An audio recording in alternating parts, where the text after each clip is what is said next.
36 जिल्हे, 36 बातम्या. News G9 Maharashtra. उत्तर तुमच्या प्रश्नांची.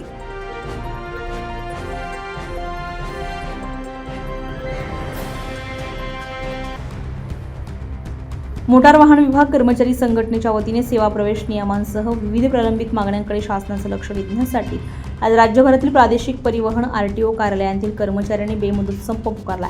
संघटनेने यापूर्वी 2 जून रोजी राज्यातील सर्व RTO कार्यालयांमध्ये 2 तासांचे धरणे आणि निदर्शने आंदोलन करून शासन आणि 9ला 1 दिवसीय लाक्षणिक संप पुकारलेला होता. या माध्यमातून प्रशासनाचं लक्ष वेधण्याचा प्रयत्न केला होता. मात्र या आंदोलनानंतरही मागण्यांबाबत कोणतीही ठोस कार्यवाही अथवा सकारात्मक प्रतिसाद मिळाला नसल्याचा आरोप संघटनेने केला आहे. त्यामुळे पूर्वनियोजित आंदोलनाच्या पुढील टप्प्यानुसार 16 जून रोजी राज्यभरातील कर्मचाऱ्यांनी बेमुदत संपामध्ये सहभाग नोंदवला आहे. शासनाने अद्यापही या प्रश्नांकडे गांभीर्याने लक्ष न दिल्यामुळे राज्यातील सर्व RTO कार्यालयांतील कर्मचारी बेमुदत संपावर गेलेत. मोटार वाहन विभाग कर्मचारी संघटनेचे राज्य उपाध्यक्ष अनिल मानकर, राज्य संघटक संदीप खवले तसेच अभिजित गावंडे, अक्षय राठोड, अमोल माठोडे, उज्ज्वल ठाकरे, संजय चौधरी, देवानंद खंडारे आणि अन्य पदाधिकारी व कर्मचाऱ्यांनी ही माहिती दिली आहे. संघटनेच्या म्हणण्यानुसार कर्मचाऱ्यांच्या प्रलंबित मागण्या अनेक वर्षांपासून शासन स्तरावर रखडलेल्या असून त्या तातडीने मार्गी लावाव्यात, अन्यथा आंदोलन अधिक तीव्र करण्यात येईल. राज्यातील सर्व कर्मचाऱ्यांनी आंदोलनाला उत्स्फूर्त प्रतिसाद दिल्याचा दावा देखील संघटनेच्या पदाधिकाऱ्यांनी केलेला आहे. मी अनिल मानकर, महाराष्ट्र प्रदेश मोटार वाहन कर्मचारी संघटना उपाध्यक्ष, अमरावती विभागीय मोटार वाहन कर्मचारी संघटना अध्यक्ष. आज आम्ही या महिन्यामध्ये 2 तारखेला धरणे, निदर्शने, 2 तासाचं ठिय्या आंदोलन केलं. त्यानंतर 1 दिवसाचा 9 तारखेला लाक्षणिक संपसुद्धा केला.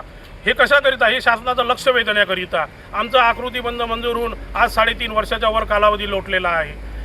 या कालावधीमध्ये शासन सांगतो की सेवा प्रवेश नियम नाही आहे. सेवा प्रवेश नियम नसल्याने कर्मचारी सेवानिवृत्त होत आहे. त्यांना त्याचे लाभ मिळत नाही आहे, त्यांना समाजात मान सन्मान मिळत नाही आहे. तो कोण्या पदावरून निवृत्त झाला म्हणून आज कनिष्ठ लिपिक या पदावर तो सेवानिवृत्त होत आहे. आश्वासित प्रगती योजना ही शासनाची योजना आहे. त्या योजनेचा लाभसुद्धा आमच्या कर्मचाऱ्यांना मिळत नाही का? सेवा प्रवेश नियम नाही आहे म्हणून. हे कुठपर्यंत चालणार? कर्मचाऱ्यांनी कुठपर्यंत सहन करायचं? आमच्या मान सन्मानाची काही बाब आहे की नाही आहे? म्हणून आम्ही शासनाला अनेक वेळा विनंती केल्या. यापूर्वीसुद्धा मागच्या वर्षी आम्ही 3 दिवसाचा लाक्षणिक संप बेमुदत संपावर गेलेलो होतो. शासनाने आम्हाला लेखी स्वरूपात आश्वासन दिलं. परिवहन आयुक्त कार्यालयाचे मान्य अधिकाऱ्यांनी आम्हाला लेखी स्वरूपात आश्वासन दिलं. पण त्या आश्वासनाची काय केलं तुम्ही? त्या आश्वासनाप्रमाणे, लेखी आश्वासनाप्रमाणे आमचं सांत्वन केलं. आम्हाला दीर्घ मुदतीवर संपावर जाण्यापासून वंचित केलं आणि आम्ही तुमच्या प्रश्नावर कायमस्वरूपी तोडगा काढतो म्हणून मान्य केलं आणि लेखी स्वरूपात दिलं. पण त्या लेखी स्वरूपालाही प्रशासन जुमायला तयार नाही आहे. अहो, तुमचेच शब्द आहे, किमान जागा त्या शब्दाला. तुम्ही आमचे बाप आहात, आम्हाला का तुम्ही वेगळ्या पद्धतीनं वागवत आहात? आमचं एकच म्हणणं आहे, दरवाजा उघडा आणि आम्हाला आतमध्ये घ्या. आम्ही नवीन काही तुम्हाला मागत नाही आहे. त्या अनुषंगाने महाराष्ट्र शासनाने 150 दिवसाचा कार्यक्रम राबविला होता. 6 मे ते 2 ऑक्टोबर 2025 रोजी. काय झालं? त्यामध्ये एक प्रमुख मागणी होती आणि शासनानेच ते नमूद केलेलं होतं की आकृतीबंधाची अंमलबजावणी करा. त्या 150 दिवसाच्या कार्यक्रमाला सुद्धा शासनाच्या विकसनशील महाराष्ट्राच्या कार्यक्रमाला सुद्धा यांनी हरताळ फासलेला आहे. काय केलं त्या 150 दिवसाच्या कार्यक्रमामध्ये? का त्या आकृतीबंधाची अंमलबजावणी झाली नाही?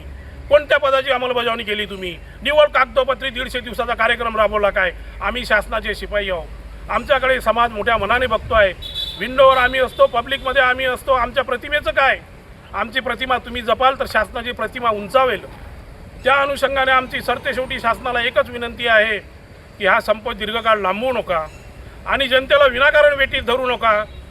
कारण की याची जबाबदारी आता आमच्यावर नाही तर तुमच्यावर निश्चित होत आहे.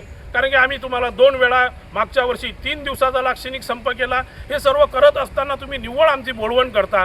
शब्दाच्या पलीकडे तुमचे काहीच नसतात. प्रत्यक्ष कृती करा. आमचे हात जोडून तुम्हाला नम्र विनंती आहे की कर्मचाऱ्यांचा अंत बघू नका. हा कर्मचारी कसा भटकेल हे बघू नका. कर्मचारी प्रामाणिक आहे, तो त्याच्या कामाशी प्रामाणिक आहे. या विभागाशी शासनाला महसूल देणारा हा विभाग आहे आज RTO डिपार्टमेंट, परिवहन विभाग. काय केलं तुम्ही? याचं काय करणार आहात तुम्ही? आमच्या सोयीसुविधाचं काय करणार आहेत? अहो, महसूल देतो आहे आम्ही तुम्हाला. सर्व सामूहिकरित्या इथे काम होत आहे. अधिकारी कर्मचारी सर्व मिळून कामं करतात. आज कोणाच्याच मागण्या पूर्ण होत नाही. आश्चर्यचकित होणारी गोष्ट आहे ही. म्हणून आमची तुम्हाला विनंती आहे शासनाला की आमच्या आकृतीबंधानुसार पदोन्नतीची साखळी राबवा. कनिष्ठ लिपिकाला वरिष्ठ लिपिक करा, वरिष्ठ लिपिकाला कार्यालयीन अधीक्षक करा, कार्यालयीन अधीक्षकाला प्रशासकीय अधिकारी करा.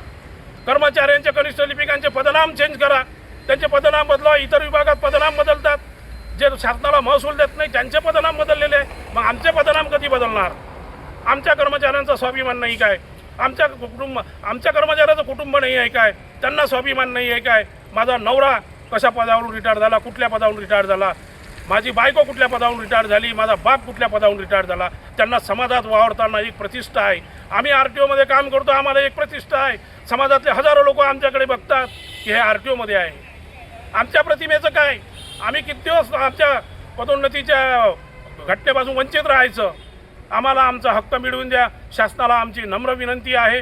हा बेमुदत संप दीर्घकाळ लांबवू नका आणि विनाकारण जनतेला वेठीत धरू नका.